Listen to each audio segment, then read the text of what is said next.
संविधान में धर्मनिरपेक्षता। भारत का विभाजन सन 1947 में धर्म के आधार पर हुआ था। श्री मोहम्मद अली जिन्ना ने पाकिस्तान की मांग इस दलील पर की थी कि इस्लाम धर्म के लोगों के लिए अलग देश की आवश्यकता है। अपनी इस मांग में वे सफल हुए। भारत और पाकिस्तान दो देश बने। पाकिस्तान ने खुले तौर से यह फैसला किया कि वह इस्लाम धर्म का अनुयायी है और उसी धर्म की पृष्ठभूमि में अपने कार्यकलापों को दिशा देगा। इसके विपरीत भारत ने सेकुलरवाद, धर्मनिरपेक्षता का रास्ता अपनाया। जब भारत का संविधान बना तब धारा 29 और 30 में स्पष्ट रूप से ऐलान किया गया कि भारत के नागरिकों को अपनी भाषा, लिपि और संस्कृति सुरक्षित रखने का अधिकार हासिल होगा।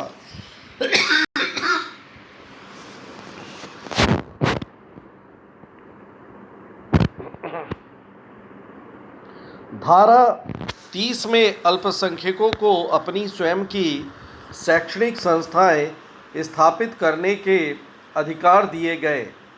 धारा 25 में नागरिकों को अपने विवेक के अनुसार अपना धर्म मानने की इजाज़त दी गई।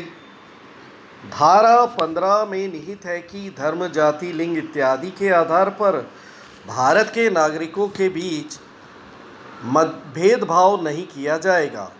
शासन के अंतर्गत पदों पर नियुक्ति करते समय धर्म के आधार पर कोई भेदभाव नहीं होगा।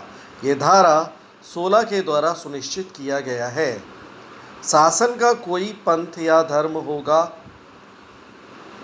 भारत के संविधान में इसका कहीं भी उल्लेख नहीं है। संविधान जब बन रहा था उस समय कुछ व्यक्तियों की राय थी कि भारत को हिंदू राष्ट्र घोषित किया जाए, पर देश के उस समय के नेताओं ने इस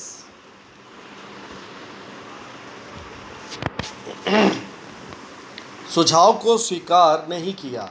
शायद ही दुनिया में और कोई देश ऐसा होगा जो अल्पसंख्यकों को इतने अधिकार और आज़ादी मुहैया कराता हो जो आज भारत में दी है।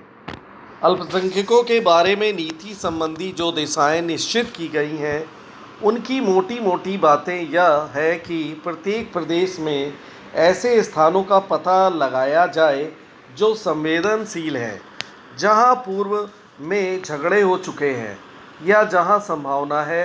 इन जगहों में ऐसे रेवेन्यू और पुलिस के अधिकारी तैनात किए जाना चाहिए जो अपनी कार्य क्षमता के मामलों में अपनी छवि बना चुके हैं, जिनका रवैया निष्पक्ष रहा है। जिला मजिस्ट्रेट और जिला सुपरिटेंडेंट पुलिस की व्यक्तिगत जिम्मेदारी रहेगी कि वे अपने ज़िले में अमन चैन कायम रखें। कोई भी वर्ग यदि अमन चैन में खलल पैदा करने की कोशिश करता है, उसके खिलाफ समय पर ही कड़ी से कड़ी कार्रवाई की जावे।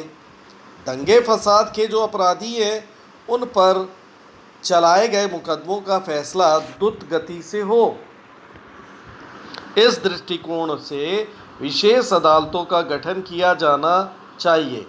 जो व्यक्ति या परिवार दंगे के शिकार होते हैं, उन्हें फौरन राहत पहुंचाना चाहिए।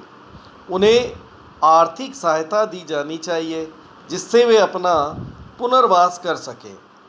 रेडियो और टेलीविज़न की सहायता से संवेदनशील इलाकों में अमन चैन और शांति विश्वास का वातावरण पैदा करने की कोशिश की जानी चाहिए।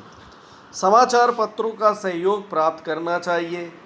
वे ऐसी कोई खबर ना छापे कि वर्गों के बीच तनाव पैदा हो। पुलिस में अल्पसंख्यकों को पर्याप्त प्रतिनिधित्व मिले, इस दिशा में राज्य शासन को विशेष रूप से ध्यान देना चाहिए। पूर्ण विराम।